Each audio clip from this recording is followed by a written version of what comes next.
这是些什么功能啊？怎么这些功能变得越来越……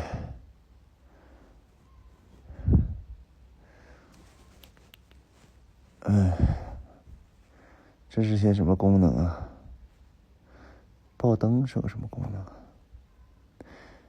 哦，就是趁下午人少，赶紧。我们今天是什么呢？今天是不露脸直播，知道吗？今天休息，把灯关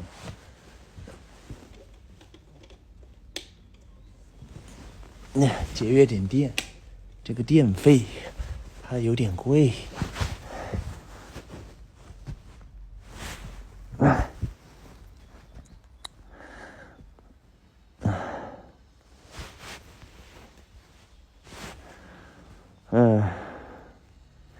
我的头发一直都洗了的。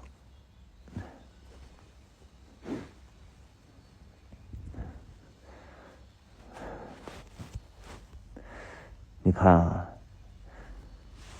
宝贝可以祝我高考加油吗？你看，这个就是在给我挖坑，对不对？我要是跟你说高考加油，那岂不是我就成了你的宝贝？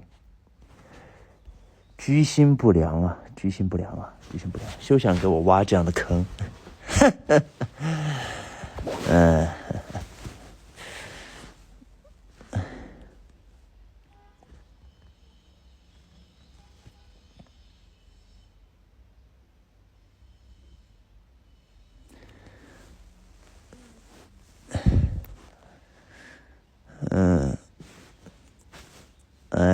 狼还好吗？狼好。我们是什么呢？不露脸直播。我们今天520，知道吧？狼人直播，这个名字不错，这个主题就把它改成什么呢？敖日鹏微博的直播间错，就改成狼人的直播间。对，狼人的直播间。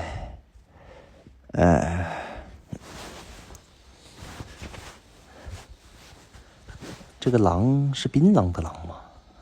其实应该是槟榔的那个狼，槟榔。狼人的直播间。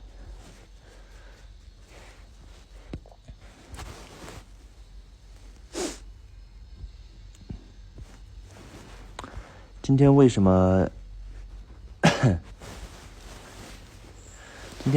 直播呀？我跟你们说，今天为什么直播呢？就是因为今天呢，它是520，知道吗？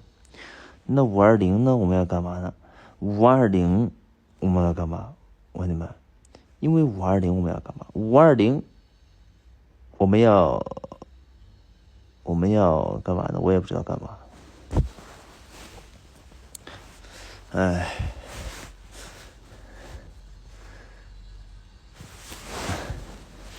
没有。其实呢，我今天是在家休息，知道吗？我打着游戏，唱着歌。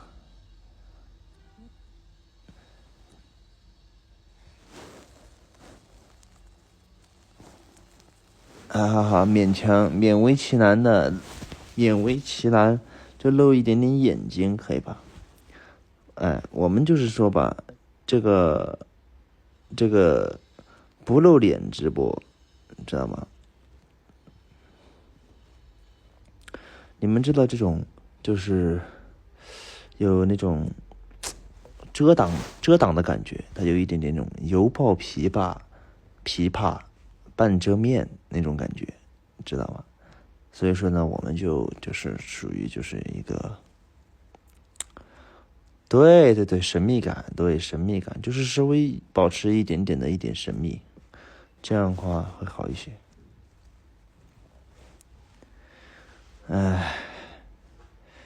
我的发际线其实是没什么问题的，但只是我的发际线这个位置啊，它有一个缺，你知道吗？就是本来发际线是这样的，但是它突然这儿变成了这样，变成了一个这样的一个，知道吗？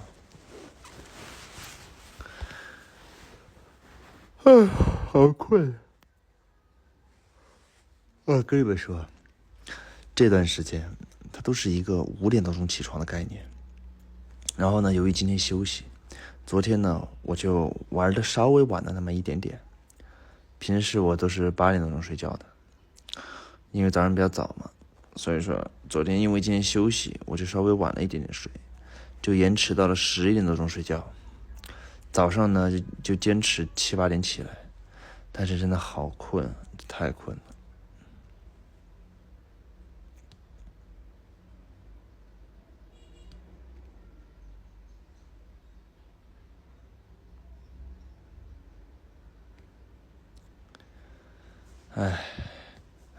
但是如果说你白天要是就是补觉的话那怎么办呢？那如果白天补觉的话，你晚上就会睡不着，这样就很容易你的作息时间它就一直调不过来。今天我们就是一个直播呀，它就只露你半张脸就好了，这样叫什么呢？犹抱琵琶半遮面。我们呢就露右边，露一半就差不多了。不要跟我在纠结说什么，哎呀，怎么的，怎么就这样，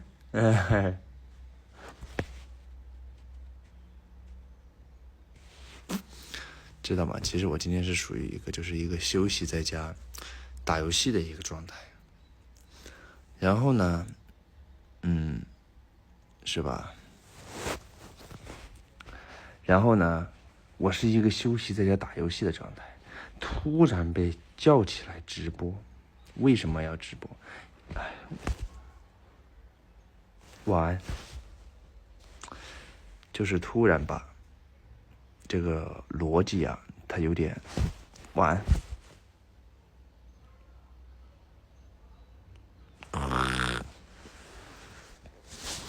知道吗？我们就是要完成一个公司的 KPI， 不能叫强迫。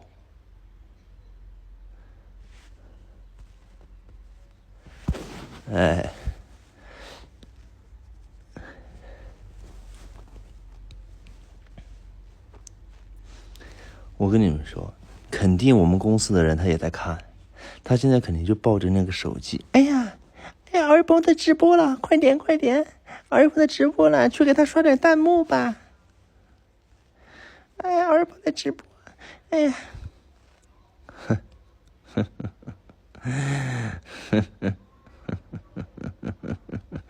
我是只露了一半我现在也是露的我脸的一半只是它上半部分而已，它只是露了上半部分而已，对吧？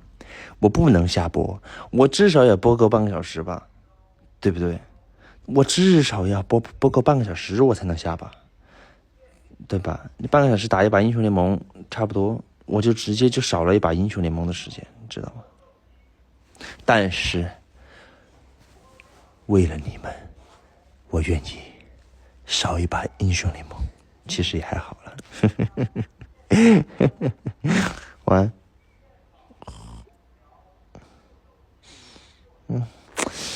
我又回想起以前我直播睡觉的时候了，真的有点怀念那个时候直播睡觉的时候。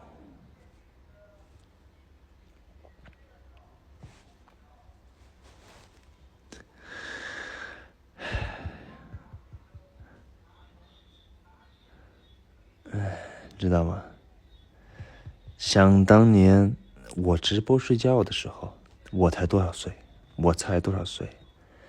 今年2022年，95年，今年我算上去多大了？27了，对吧？今年是10月份，今年子10月份，对吧？27岁，是不是？你周边27岁的人在干嘛你周边27岁的人在干嘛？在上班，在养孩子，在生孩子，在干嘛，对吧？我呢，我在这儿直播睡觉，你根本悟都悟不懂，你知道吧？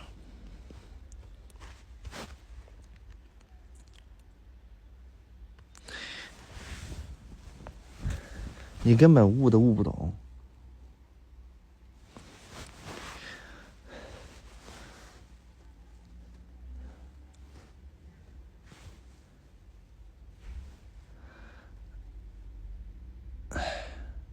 电脑不允许，我跟你们说，要是我电脑允许，我今天就给你们直播打游戏啊，我就打斗地主啊，吃个鸡什么的，对不对？救救我！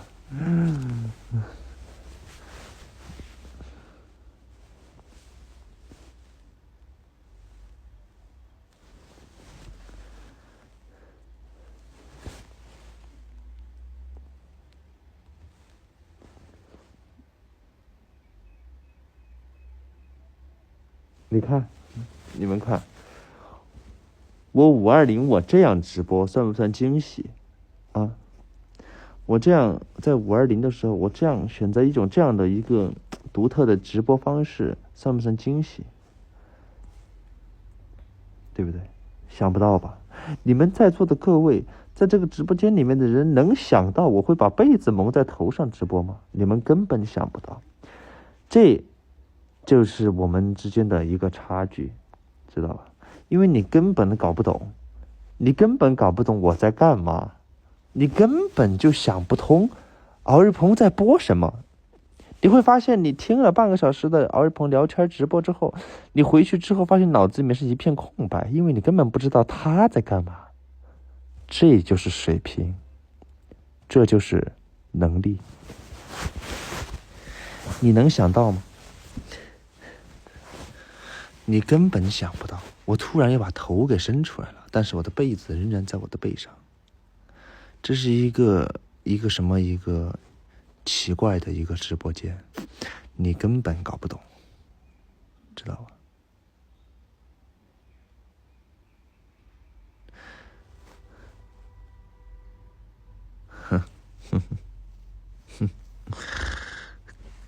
尬聊，我也觉得是尬聊，我也觉得很尴尬，为什么呢？我也不知道。晚安。我们距离下播呀，它还有17分钟，知道吗？就是啥？吃到灰了啊，不是灰毛毛。我跟你们说啊，这个我刚刚说到哪儿了是吧？我们距离下播还有一个17分钟，知道吗？这17分钟，我们需要干点什么呢？这17分钟就要靠我这床被子跟我的产生就是一个互动，然后呢，就是跟这个被子互动一下，然后知道吗？哎，你看我这样又耽误了5秒，对不对？你看，哎，我又耽误了5秒，你根本就想不通为什么。我简直就是一个天才，你根本就搞不懂。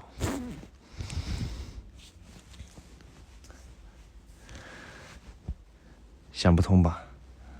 啊？想不通吧？哎，你简直遇到了这种人。我跟你说，像我这种人啊，就像我现在这种人啊，你在生活当中都是很难遇到的，你更别说在网络上了，知道吗？我这样的一个类型啊，它只在传说当中出现过。你的生活当中有这样的人吗？你见过你的同学把一个被子蒙在头上给你打电话吗？没有吧？没有吧？是不是？你根本就想不到，就是你旁边会出现一个问号，那个问号是一种不确定的一个东西，就是你根本不知道他下一步要干嘛。你也根本不知道他在干嘛，就可能连他自己都不知道他自己在干嘛。但是他就是会有这样一类人的出现，这存在呀，它极合理，知道吗？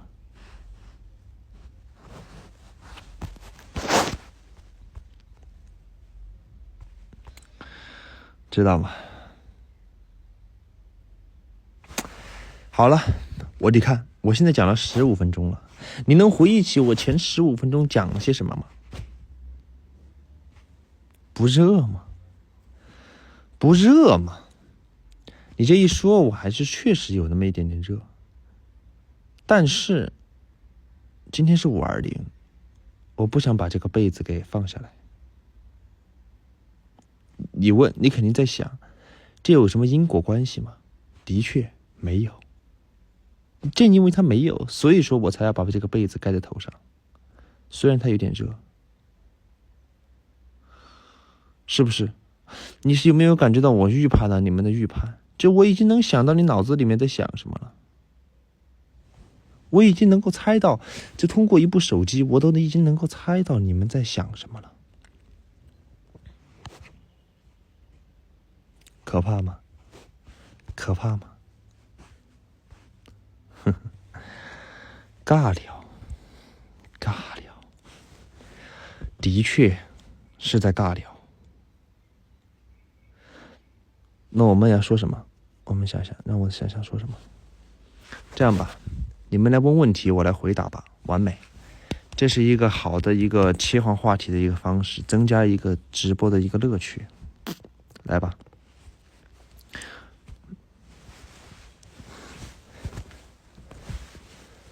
私人问题不要问啊，什么几点钟洗澡这种事情就不要问我了，我也不会回答的。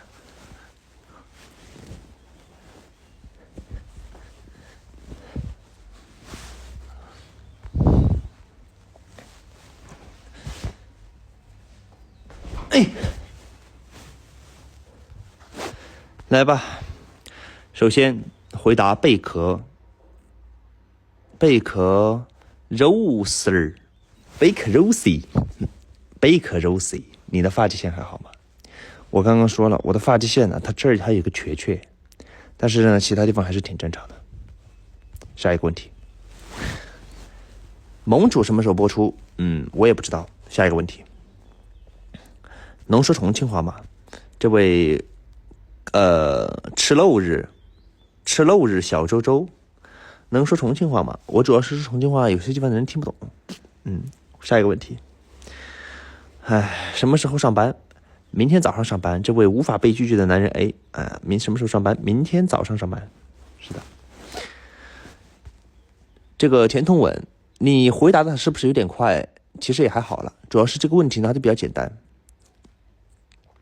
木木周周这位铁粉，木木周周，他说下播了准备干嘛？下播了就准备打游戏，因为今天好不容易休息一天，我要抓紧时间，每1分钟打游戏。你们可能又要说这个人好会浪费时间啊，一点业余生活都没有，一点内涵都没有。错误，你只要把时间花在自己的喜欢的上面，那就不叫浪费。是的。好，下一个问题，今日要是上上签，你多大了？我现在26岁，今年至10月份满27岁。石宇健，这位不是铁粉的人，石宇健，今天是不是打了1天游戏？今天我只打了半天游戏，因为1天还没过。是的。好，下一个问题，敖瑞寿敖乌可以更新唱歌吗？暂时好像没这个打算，主要是最近也不知道唱什么，而且我怕被喷。这位日930减542等于388。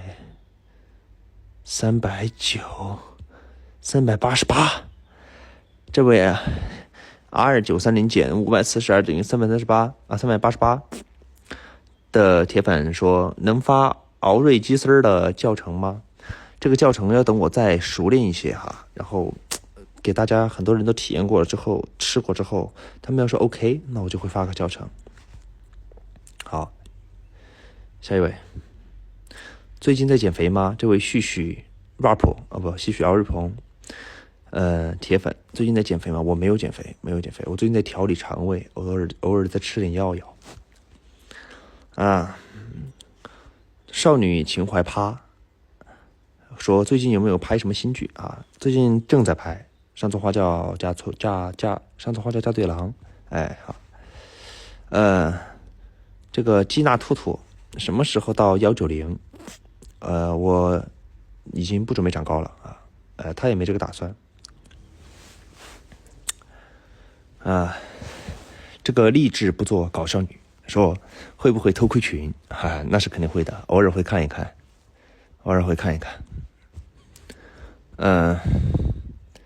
田通文说会看私信啊，我已经是第2次 Q 名字了，不行了，我要一碗水端平。这位清婉池轩吧，应该是念轩了。还会看私信吗？会的，但是不是经常看，因为毕竟还是要上班的。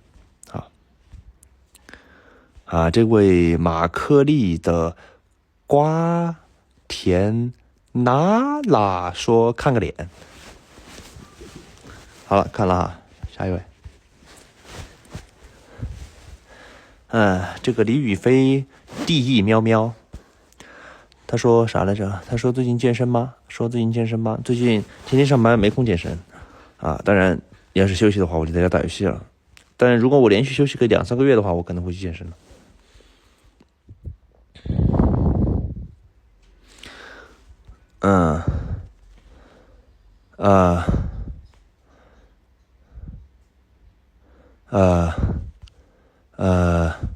奶糖味小羊说有啥好吃的推荐吗？你是想吃哪方面的东西，还是在哪个地方哪个城市？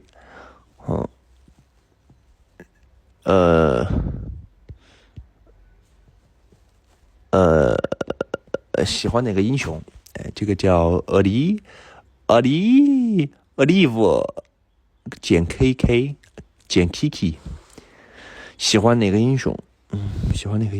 好像没什么喜欢的英雄。我现在脑子里面只有发明家 EZ。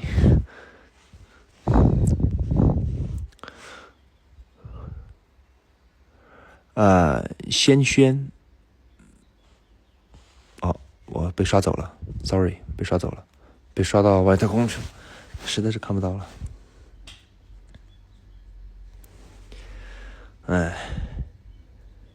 这个左爹爹说好久不见哦，他没有问问题啊，的确，我记得你的 ID， 确实是很久没见到了。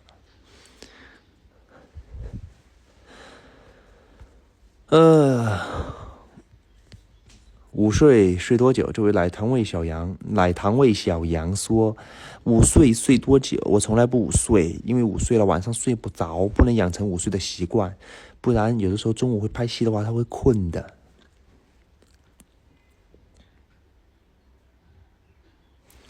熬瑞瑞的鼻涕泡泡，熬瑞瑞的鼻涕泡泡，鼻涕泡泡问最近拍戏累不累？鼻涕泡泡问累不累？那也还好啊，其实还行，正常。比如说10分的满分的话，可能也6-7分吧。水蜜桃味桃说你一会儿打什么游戏？英雄联盟吧，应该是，或者都是 Steam 上面的一些生存类游戏。我这个人个人爱好就是这些了。我最爱玩的就是英雄联盟或者是生存类的游戏，什么野外求生啊，什么捡垃圾、种地啊这种游戏。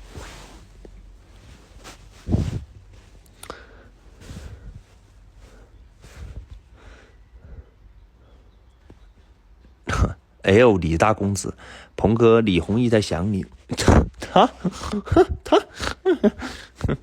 他上次我给他送了家里的菜过去，送了他住的地方离我比较近，我送过去送他家里，但是现在不知道他在干嘛，好像开机了吗？我不知道，没有关注，最近在工作比较忙。上次给他送了点菜，他真的很离谱，他只跟我说他住在几楼几号，但是我根本不知道他住在几单元，我是凭感觉去挨个敲的。然后我就去敲，疯狂的敲，我直到敲到了一家一直没有回我，就是敲了半天里面都没有人的那种，我就知道那肯定是他家了。然后我就疯狂的打电话，他也不接，我就知道那就更是这家了，那就一定是这家了。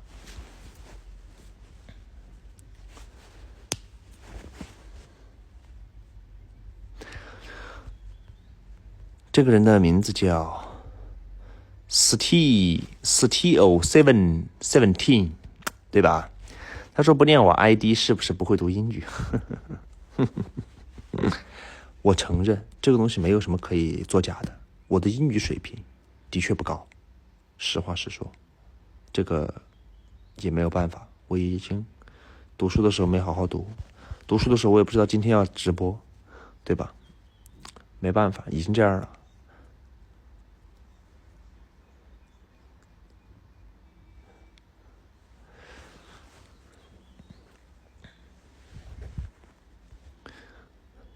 说好的录一半，你看我是不是录到一半？我是不是录到上面这一半，它也叫一半，对不对？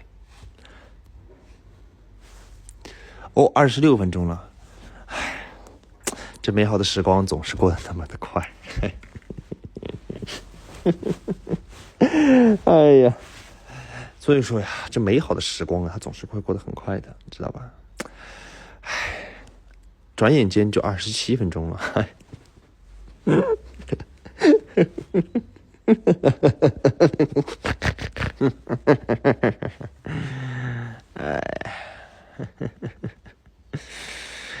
哎，细纹有点重，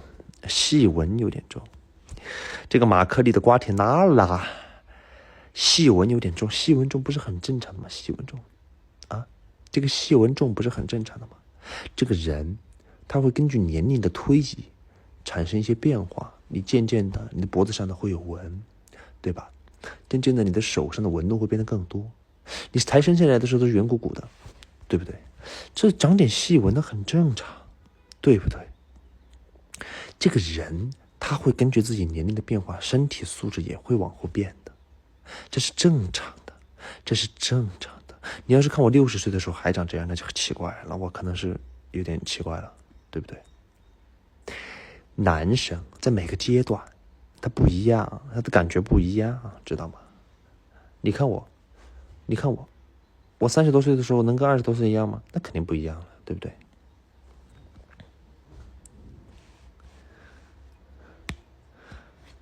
对不对？你们也是在一天一天长大，也是在一天一天变老，对吧？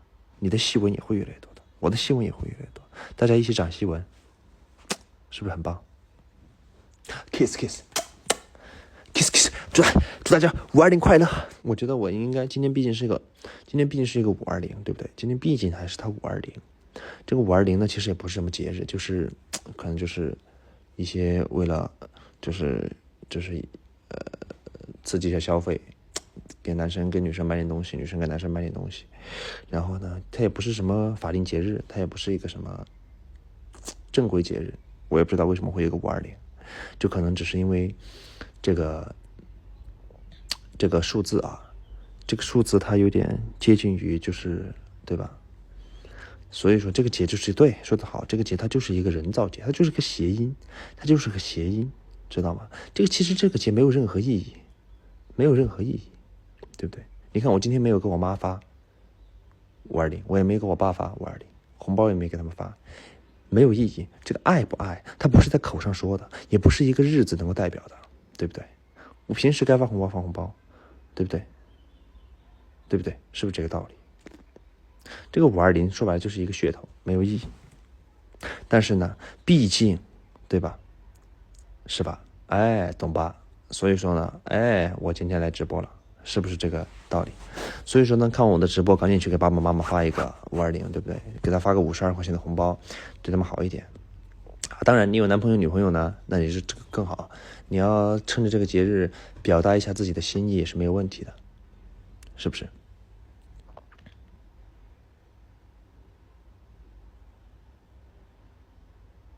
对不对？哎呀，有的我跟你说，你在抖音上，哎呀，看的那些秀恩爱的好甜呀，哇，他们俩好甜呀，他们俩好甜呀。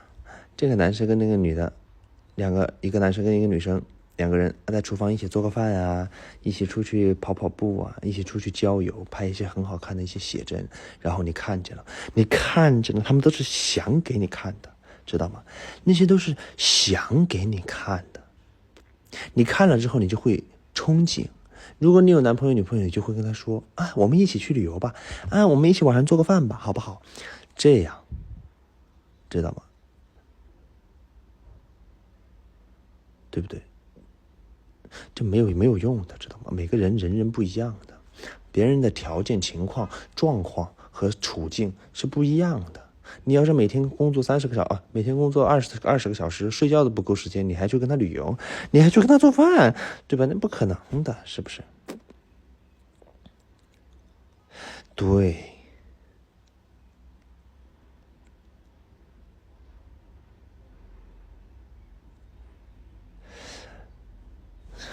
这个无法被拒绝的男人 A 给男朋友发多少钱？发多少钱？如果你真的觉得这是一个节日，你一定要表达一下你现在的这份心意。既然是表达心意，那这个钱的多少就不重要了，知道吗？既然你是表达心意，比如说他爱玩游戏，你就给他买皮肤，对不对？他要玩王者，你就给他买个王者皮肤；他要玩英雄联盟，就给他买个英雄联盟皮肤；他要玩什么，你就给他买个什么。当然要符合你自己的经济状况，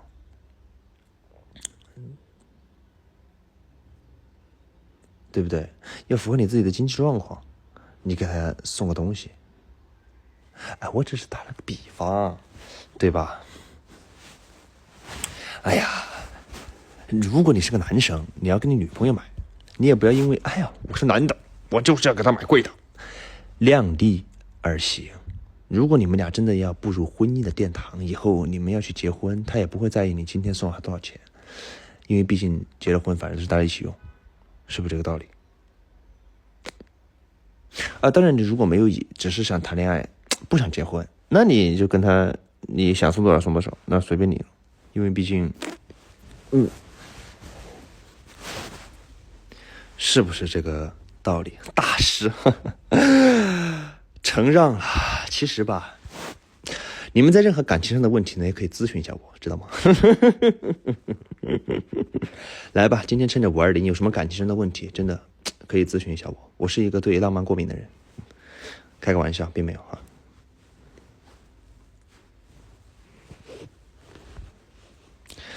行吧，既然你们聊到了一些感兴趣的话题，我就给你们续个10分钟、20分钟的样子吧，好吧？之前给你们讲成功学，今天就给你们普及一下知识。试试抬手触摸天花板，如何打破冷战？这个冷战呀，我跟你说，这个冷战它一定是2个人双方的才叫冷战。如果你的对象他是一个比较主动道歉的那种人，那你永远都冷战不起来。那毕竟你们俩，那肯定你们俩是处于一个大家都不想，我也不想理你，你也不想理我。你想要打破，那就直接去找他就行了，没有必要，知道吗？冷战是最没有必要的，因为你会发现冷战，要么到时候你就跟他分手，要么你就会和好。那既然早晚都和好，那你就早点跟他和好。你要是早晚都要分手，那就早点跟他分手，是不是？所以说就不需要，千万不要冷战，冷战没有意义。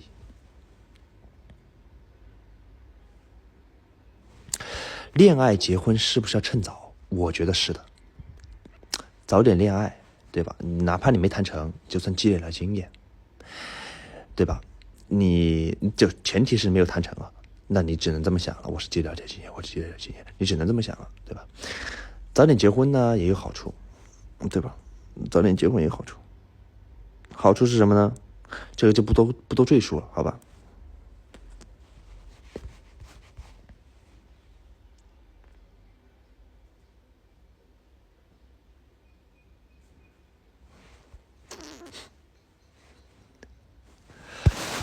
怎么才能找到像我这种不正常的男朋友？像类似我的这种人啊，我跟你说啊，你首先要变得不正常，你才能跟他在一个频道上，知道吗？如果你是个正常人，你看到你觉得这个男生好好看，很喜欢，但是好像了解下来他有点不太正常，你就会觉得哇，这个人好奇怪啊，不太正常，要远离他，对吧？那是因为你是个正常人。但如果你也是个不正常的人，你会觉得哇，他好懂我，我好喜欢他懂我，对不对？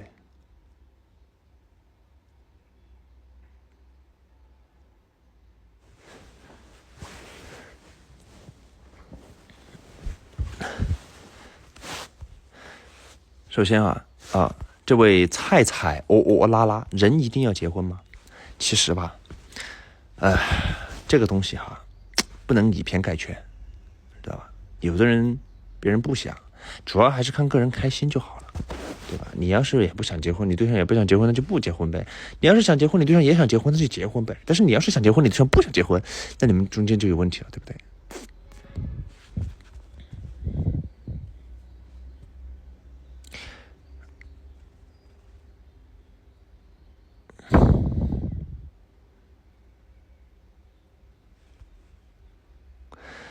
这个儒雅一个多年追星的女孩，怎么才能让熬日不翻我的牌？好了，现在已经翻了。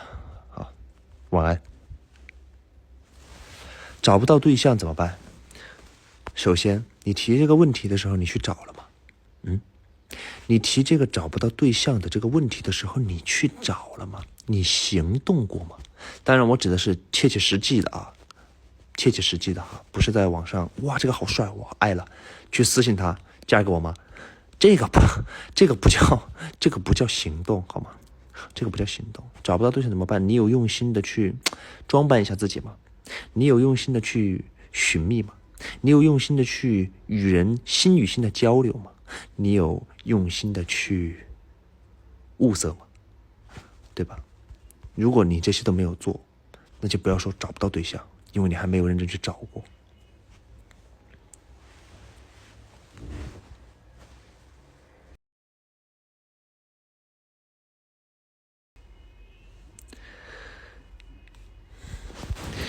忘不掉前任怎么办？我跟你们说忘不掉前任怎么办？可能有的时候你这种问题你要去问百度，或者是去问其他人，他们就会跟你说你赶紧投入下一段感情，你就会忘记上一段。错误，这是你对下一段感情的不负责任。所以说忘不掉前任怎么办？我就会用那套非常的老土的那个方法来回答你。忘不掉怎么办？时间会冲淡，知道吗？慢慢的，就像你可能小时候你养的宠物狗，它因为各种原因死掉了，你当时会哭得非常伤心。大家难免都会有这样的经历吧，或者是很爱的东西丢掉了，和很多东西坏掉了，当时哭得很伤心。但是你现在20多岁、10几岁的时候，你还会记得它吗？你不会。或者你突然想起来了，有点难过，但是你会像当时那么难过吗？不会。如果你还是那么难过，你再过5年、10年，你还会那么难过吗？不会。所以说，时间它会冲淡的。你可能当时会觉得前任离开了我不行了，我要死了，救救我，对吧？但是其实上根本就不会。你过个5年、10年，你真的不会记住他的。等你已经娶妻生子，比如你已经有孩子的时候，你更不会想起他，他只会存在你的回忆里。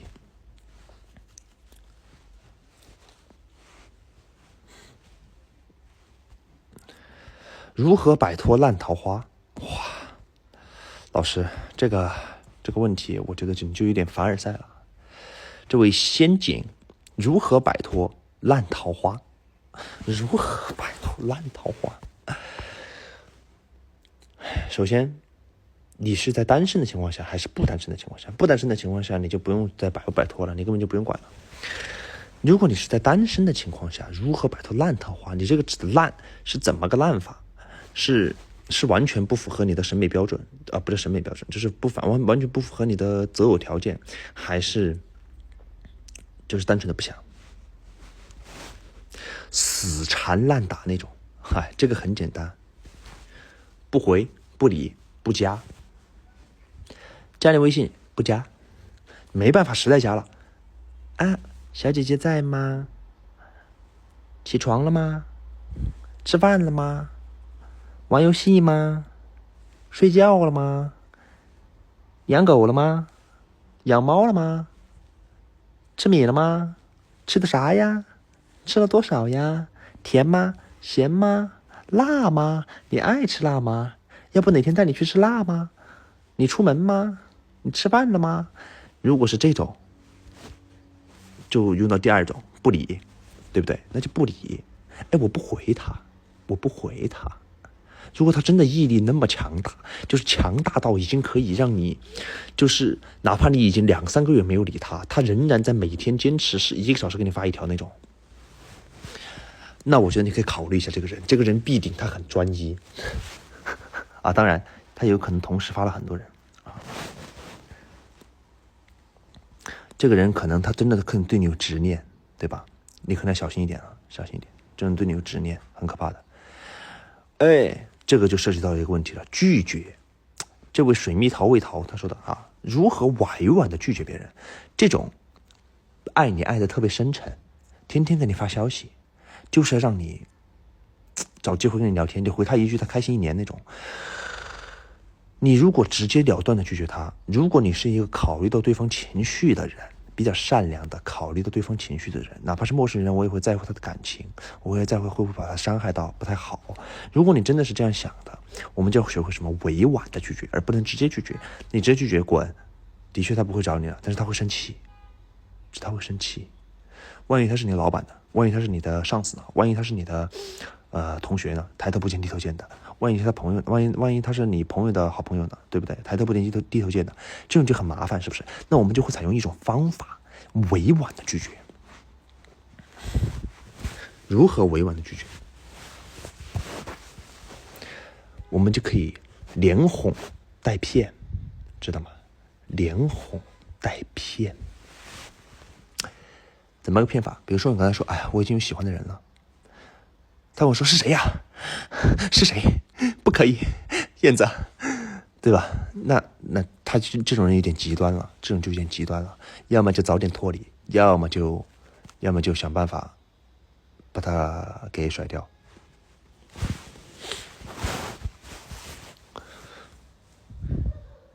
对吧？真的就是速战速决，对不对？所以说你不能就是给他们一种希望，一点点希望都不要给，不然你给他一个小希望，他会在心里面循环过无数次以后，他会变成一个大希望。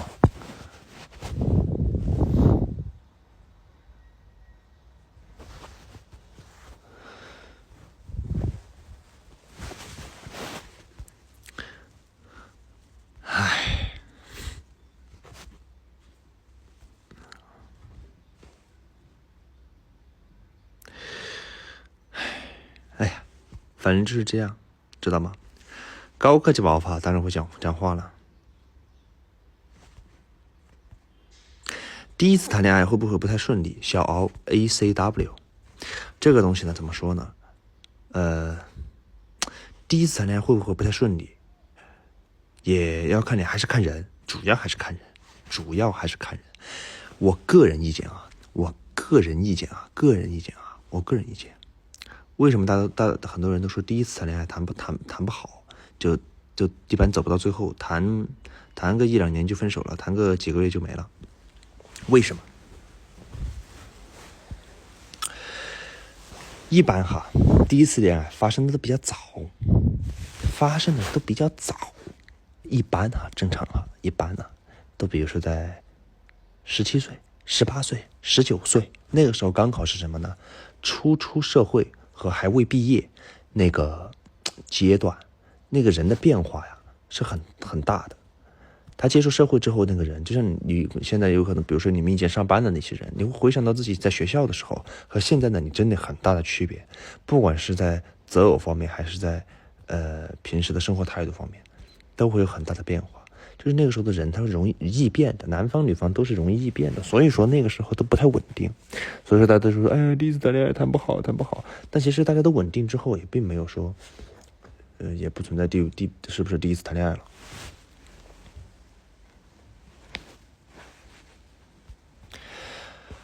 我爸妈催我结婚，我是怎么处理的？没什么处理，我就是家里面的王，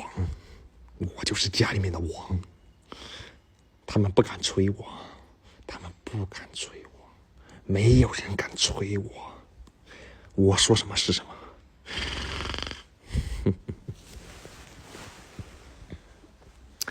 知道了吗？这个就要取决于你的家庭地位，知道吗？这个家庭地位很重要。谁敢催我啊？谁敢催我？真是的。什么过年过节有人来跟我说，哎呀，你们碰碰那个还没有过去哈，莫再来跟我说那些哈，他就害怕了，知道吗？不管是什么阿姨，什么叔叔，什么，哎呀，哎，二鹏，你都26、27岁了，我还没有救，走开哈！你再跟我说那些，他就会知道，啊，不说了，不说了，哎，不说了。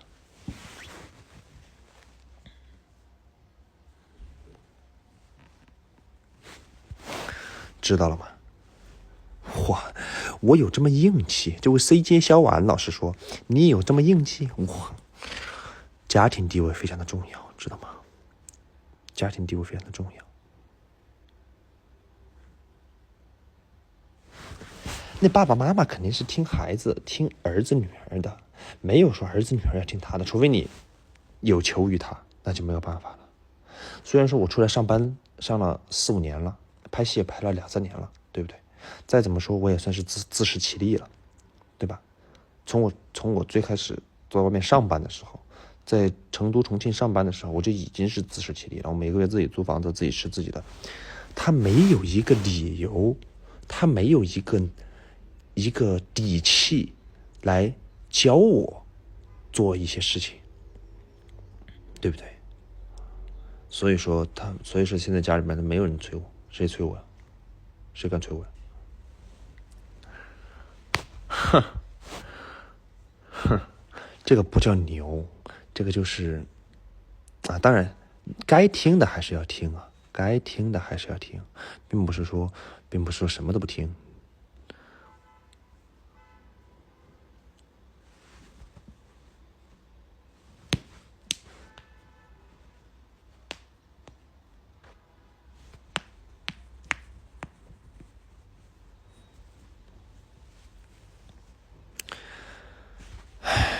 恐婚恐育怎么办？这个没怎么办，这个就看你自己吧。这个没办法，每个人都是不一样的，每个人都是独立的个体，要尊重对方的选择，要尊重每个人的选择，尊重你自己内心的选择，不要因为道德或者是一些东西束缚到了你，也不能叫道德束缚吧，道德绑架，对，不能让别人的道德来绑架你，知道吗？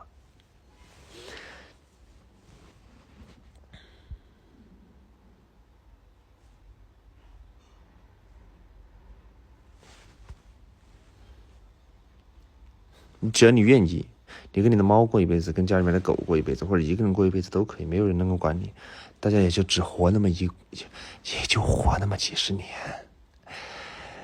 你又不是为了别人活，你肯定想干什么就干什么呀，当然是要有这个能力的情况下，在有这个条件的情况下，你想干什么干什么，不犯法就行。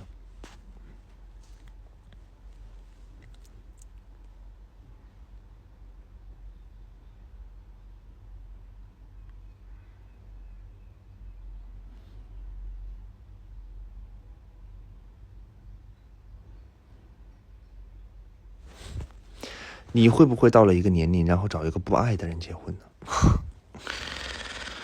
这个呢，我也不知道。你要看那个年龄是怎么年龄了。比如说我已经70了，那个时候还没有结婚，那我可能要找一个，那个时候我可能会找一个不爱的人结婚。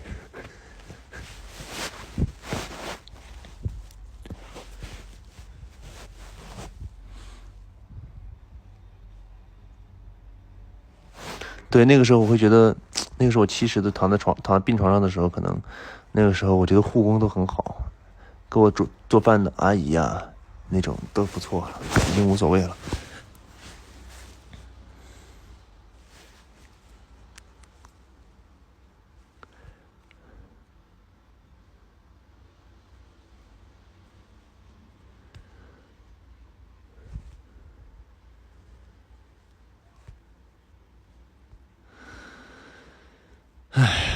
这个小玉杂货铺，朋友是个恋爱脑怎么办？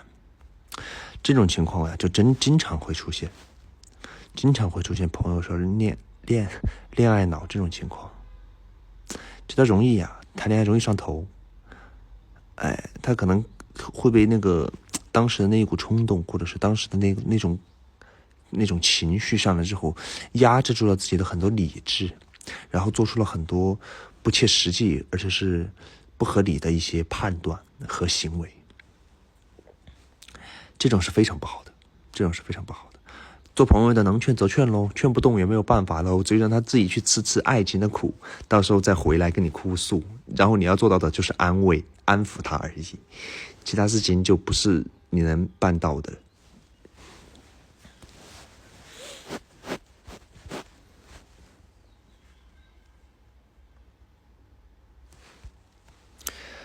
敖瑞能接受的伴侣年纪差十几岁，你要看是我差他还是他差我了，对不对？你要看是谁差谁。要是我差他，我不可能跟你说40岁我也可以，要是他差我呢？要是我也60岁了呢，差个40，我觉得也还行了，但是我差他还是不行吧？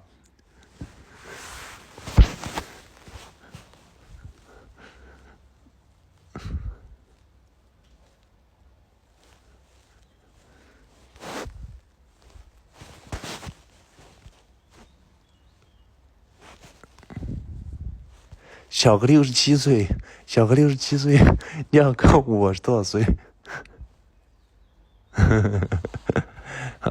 这位西安仙锦铁粉老师说，相信一见钟情吗？我觉得看人了，有的人看谁都一见钟情，有的人他怎么都不那个，没啥反应。哎，看人这个问题看人啊。我个人是不相信的。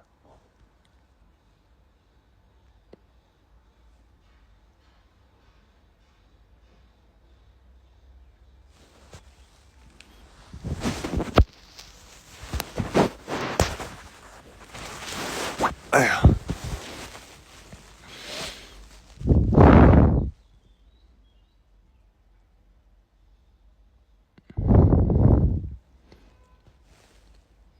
你看，我说半个小时变成了50多分钟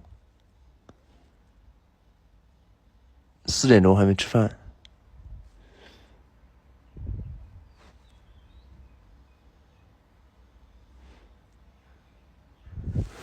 我跟你们说，这位 Steven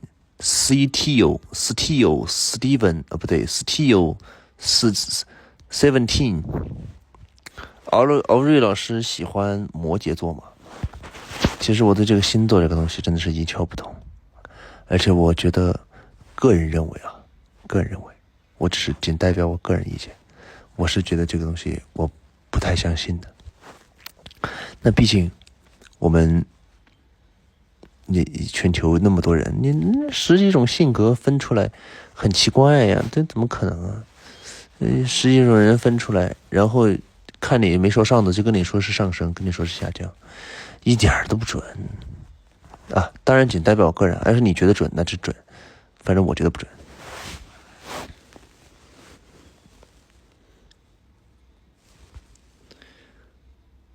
就像我看那些别人说的，你星座博主，你把你自己的，比如说你有个朋友，他说他很懂星座，你要是不告诉他你自己的生日，你也不告诉他什么，你就只告诉他你的一些行为习惯，你就只告诉他你的一些性格，你让他来猜猜你是什么座的。你不要先跟他说了，哎呀，我5月份的哦，你这个人是不是这样？哇，你好准啊！你要先告诉他，我这个人是这样，我是这样。你说我是什么座？你看他能不能说准？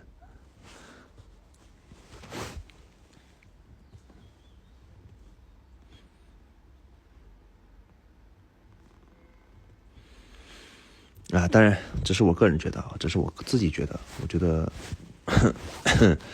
我觉得没什么那个。反正也有人说什么啊，这个是星盘很准的，这个是真的可以算的，是古代的什么什么什么学问，那就准吧，我都可以。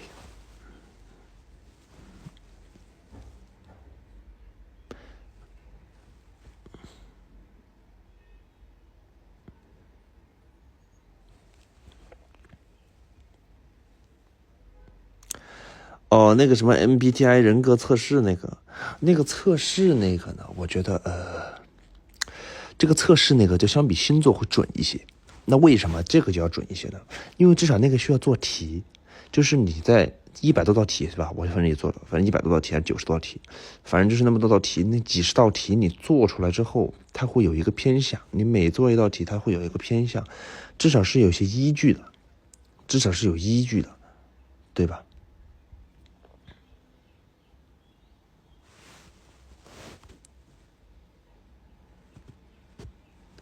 他至少你做了那些题，你做了那些东西之后，他会有一些分析，对吧？还问了个问题嘛，至少还。我测的是什么 ENTJ 啊 ？ENTJ 应该是 ENTJ， 对的，好像是 ENTJ。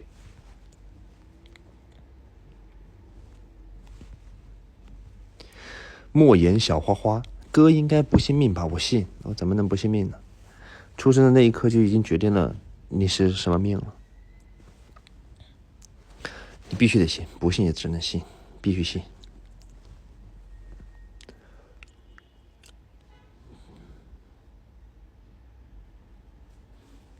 我不知道我是什么命，反正我只信，就是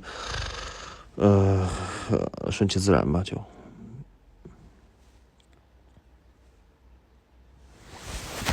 你必须得信，你怎么能不信呢？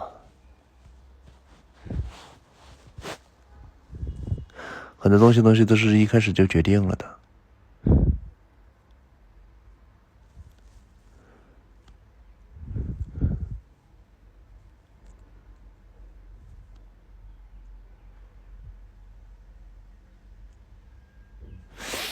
你就想想啊，可能我们理解的信不信命这个东西啊不一样啊，可能就假设我们打个比方，假设你出生在一个非常非常非常非常富裕的家庭，那你一出生，你上的学，你吃的饭，你住的房，你干的所有事情，那都一定是非常好的，非常棒的。但是你要是出生在一个不太好的家庭里，你从一开始所有的东西，你肯定跟别人也是不一样的，你接受的教育也是不一样的。你出生在某些地区，你可能跟一些很好的地区和一些不好的地区，你所受的教育、接受的人又是不一样的，这就是命，这个是没有办法改变的。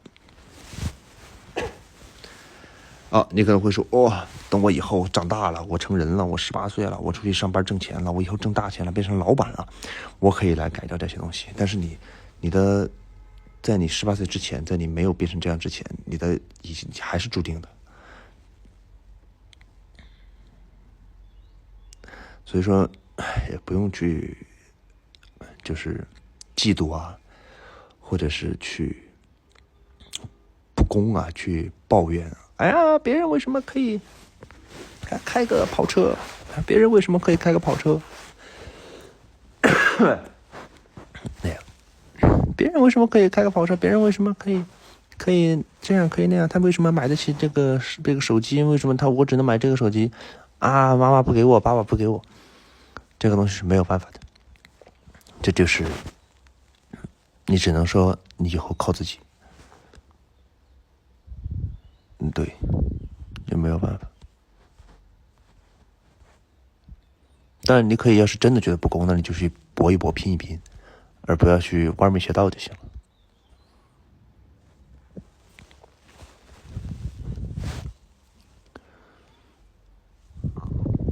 今天有人送我花吗？我门都没出，还想有人送我花？谁送我花我都收不到。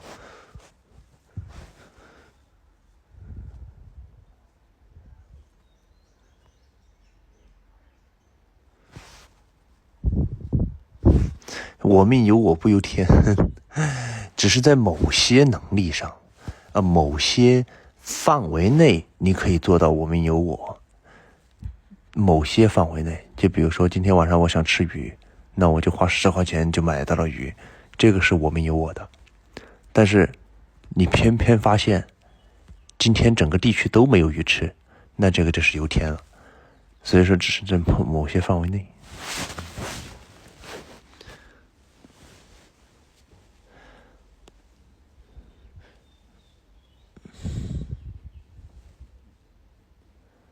怎么能让自己开心一点？很简单，你想开心就开心一点，你不想开心，我就想难过，我想 emo 了，那就没办法了。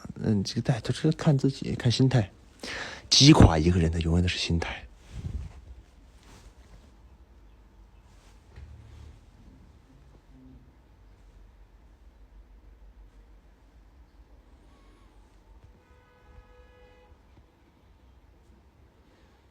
想出家了，去吧，去吧。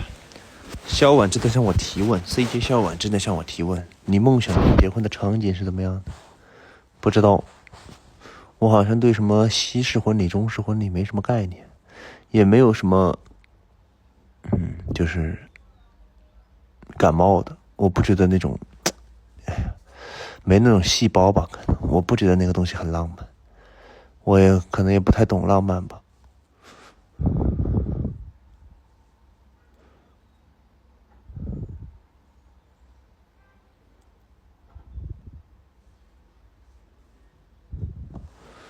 就是想不出来，我不觉得站在那个台上有什么好的，那还不是走剧本，就跟演戏一样，提前彩排一遍上去啊，我们这个环节啊，2对新人交换戒指啊，到了这个环节2个新闻啊，亲一个亲一个，到那个环节去递红包，到这个环节去喝茶，然后敬酒，这就是个流程，没有什么向不向往的，没有什么向不向往的。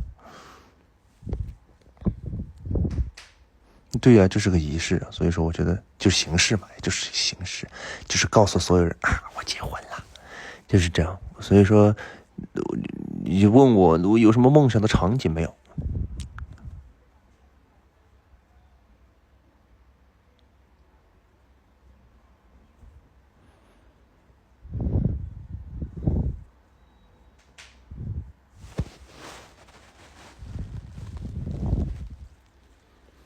对嘛，我拍戏都已经结过好多次婚了，那拍戏都结过那么多次婚了，还都是中式婚礼，有啥好体验的？没啥好体验的。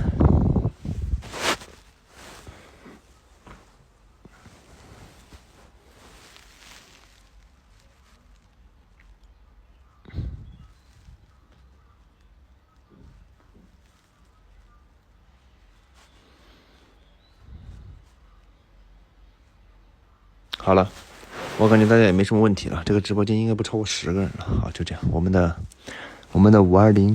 520直播到此结束，祝大家520快乐！我还是要官方客套一下，祝大家520快乐，有情人终成眷属。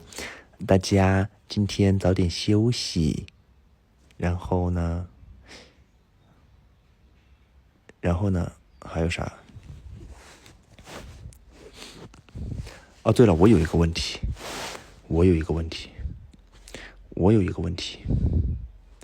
现在直播间里面有男生吗？那种女生就不要来装男生了啊！我只是问问，我那种装的那种，我一点开你们的名字我就知道了。我只是问问。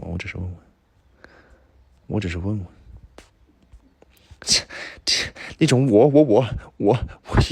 我一点开看你的头像，我就知道是个女生。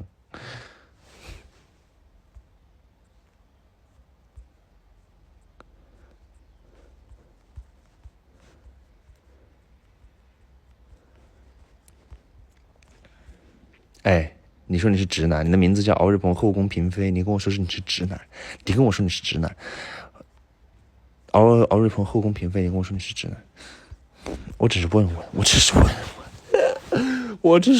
问，你们不要再多想了，我只是问问。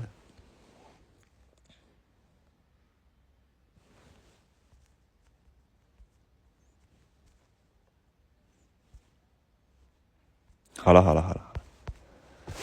了，睡觉了，兄弟们。不对，我打游戏去了，兄弟们，我打游戏去了，兄弟们。只有打游戏才能填补我的内心，才能让我充实。只有游戏可以陪你一辈子。我跟你们说，游戏是可以陪你们一辈子的，但是其他东西不行。你只要有电脑，你随时打开电脑，它就一直在线上等你。你建立的游戏角色，它永远都在。你给他穿装备，他就穿装备；你让他走路，他就走路；你让他站起来就站起来，让他睡觉就睡觉。你想休息不理他就不理他，你想见他就见他。游戏才能陪你一辈子，知道吗？他也不会惹你生气，他也不会给你添麻烦，他也不会花你的钱。他会花你的钱，他要穿衣服。他除了要穿衣服花你钱以外，还有什么花你钱的吗？没有了。而且你还可以养很多个。你看，你王者荣耀那么多个英雄，你给他们一人买个皮肤，哇，对不对？多好！好了，兄弟们，再见了 ，kiss kiss， 终于给你们看看。